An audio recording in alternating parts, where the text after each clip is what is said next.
Hoje eu vou falar do principal problema quando o assunto é inglês para os brasileiros, que é falar. Não só isso, eu vou mostrar o porquê que esse problema acontece e eu vou dar 3 dicas para você consertar isso de uma vez e chegar logo à fluência nesse idioma que é tão lindo e maravilhoso que eu adoro estudar ele. Bora lá!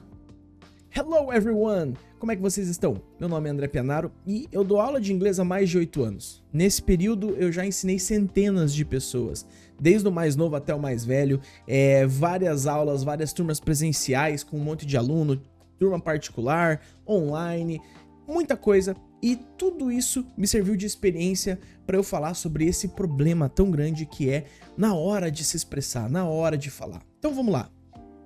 Começando com um caso que eu lembro de um aluno meu, há um tempo, chegou pra mim e falou: cara, eu queria começar a ter aula de inglês com você, mas o meu nível é intermediário, então eu queria ir do intermediário para avançado. Beleza, fui conversar com ele, o nível dele não era intermediário, o nível dele era básico. Mas ele passou anos e anos num cursinho, cara, ele passou anos e anos estudando inglês. O que estava acontecendo ali? No inglês, a gente tem habilidades que basicamente a gente separa em 2 categorias, o input e o output. Input é tudo aquilo que a gente recebe de fora para dentro. O que eu quero dizer com isso? Normalmente leitura e o listening, né? A nossa escuta. A gente escuta uma música, é uma informação que vem de fora para dentro do seu cérebro, vamos dizer assim. Ou então a gente lê um texto no Instagram, ou então a gente lê alguma coisa, então você tá lendo ali uma notícia em inglês, então você tá vindo de fora para dentro. Agora, o output, que é a escrita e a fala, normalmente a gente não pratica muito, até porque é um pouco difícil de você praticar output. Quando a gente mora no Brasil, você vai conversar com quem, né? Então, a primeira maneira de você começar a melhorar a sua fala é você melhorar o seu output, ou seja, você começar a, se não falar mais, então a escrever mais. Isso é uma coisa que vai te ajudar muito na sua jornada. Eu mesmo, quando estava aprendendo outros idiomas, eu escrevia bastante quando eu não tinha oportunidade de falar. Então, escrever é uma coisa que vai te ajudar bastante. Eu já falei aqui, já dei dica de escrever, como que você pode escrever, e também eu vou mais a fundo no meu curso. Se você quer saber um pouco mais, o link tá na descrição. Mas eu ensino lá os meus alunos a como escrever melhor, a como pegar esse hábito de escrita. Um outro problema, bom, então a gente já falou de um problema e de uma solução. Um outro problema que eu vejo também muito brasileiro tendo é uma questão meio cultural mesmo. O brasileiro, ele parece às vezes que tem um pouco de vergonha de errar. E eu entendo que errar é uma coisa difícil, errar é uma coisa meio complicada. Você vai errar, faz parte do processo. A gente deve aprender com os nossos erros. Não só isso, mas quando a gente tá conversando ou tentando, poxa, pelo menos você tá tentando, entendeu?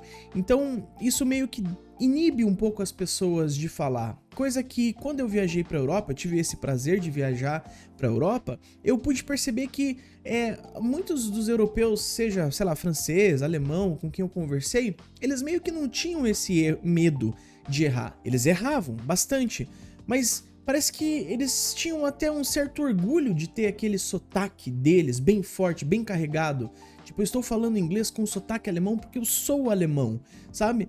E eles batiam muito nessa tecla, com quem eu tive o prazer de conversar lá, batiam muito nessa tecla de eu sei que eu erro, mas eu sei alemão e eu sei inglês. Então, o inglês é o meu segundo idioma, eu sei 2 e a pessoa que só fala inglês, que não sabe nenhum além desse. Então, às vezes, se você assumir essa postura de poxa, eu tô aprendendo, olha só que massa, eu sei o português, eu já domino um dos idiomas mais difíceis do mundo, que é o português, e eu tô indo pro inglês, eu tô aprendendo um segundo idioma, eu tô tentando. Isso é uma coisa que muda muito, eu sei que é uma palavra que a galera avacalha bastante hoje em dia e não gosta que usem, mas muda muito o seu mindset, muda muito a sua maneira, a sua postura com o idioma. E daí você começa a arriscar mais.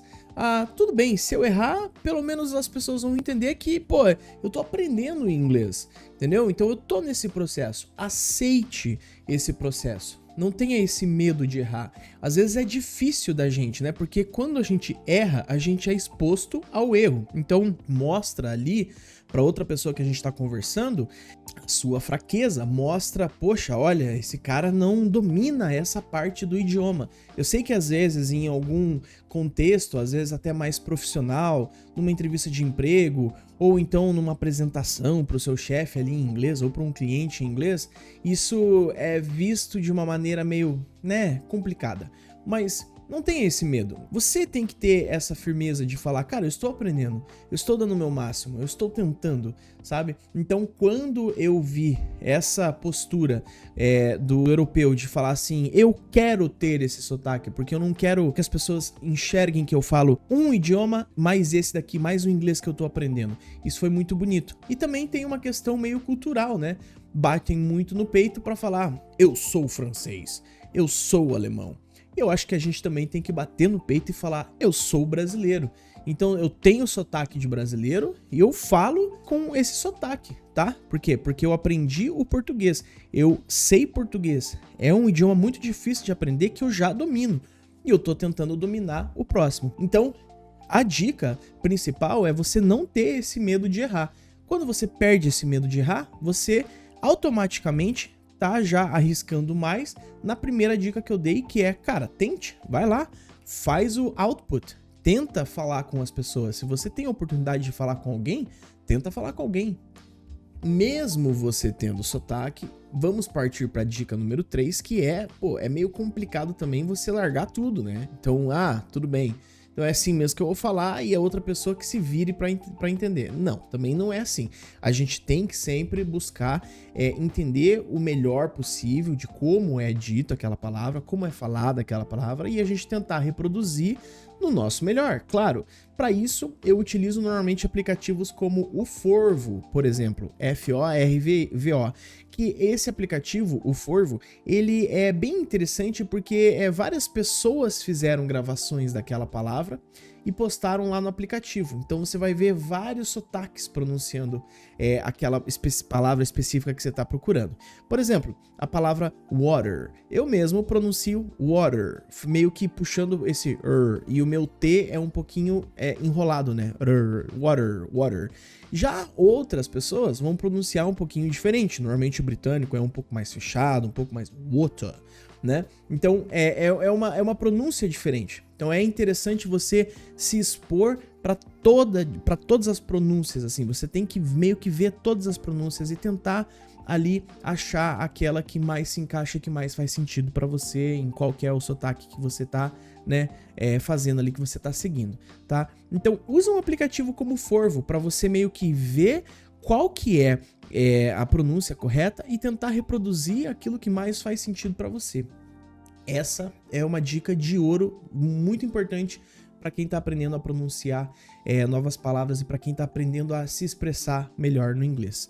Eu, claro, vou fazer mais dicas de inglês aqui no canal, inclusive eu deixei essa daqui, ó, para você dar uma olhadinha em como você melhorar o seu inglês, dicas que vão te ajudar a chegar à fluência. Beleza? Muito obrigado por ter ficado até o final do vídeo. See you!